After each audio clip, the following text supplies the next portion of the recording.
Australia Friendship Society started. And then 51 years ago, the Australian ping pong team went into China.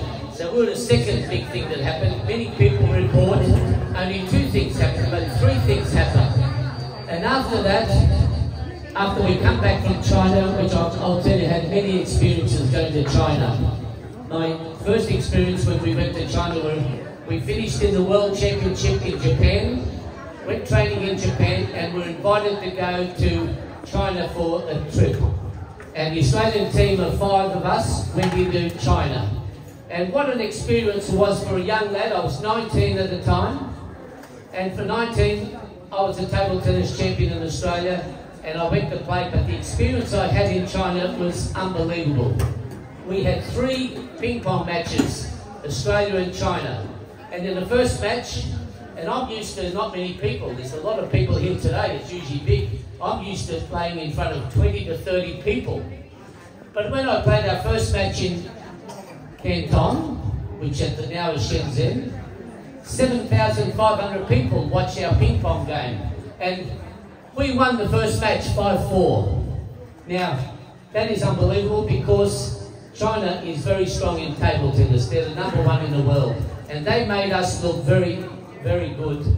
And they were practicing friendship first, competition second. So they made us look very good. And then I had experience of playing in Shanghai, 8,000 people. We lost that match. And the last match, Beijing, they used to call it Peking. And we had 18,000 spectators watching one table. Can you imagine 18,000 people watching one table in the middle? And they beat us 8-1. So that was an experience. But the other thing I had to tell you about, we were there on May Day, and we had some surprises in 1971.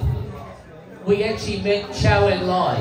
It was a surprise. So Chow and Lai invited us for a short meeting, and our president of the table tennis said, would China like to buy some wheat? And Chow and Lai replied very diplomatically. He said, we should have dialogue with Australia.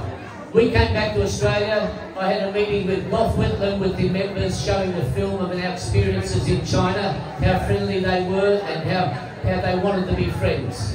And a week later, Gough Whitlam announced that he was going to China. And that's what started the diplomatic relations with Australia and China. So I'm very glad to be part of their history. So 3 things happened.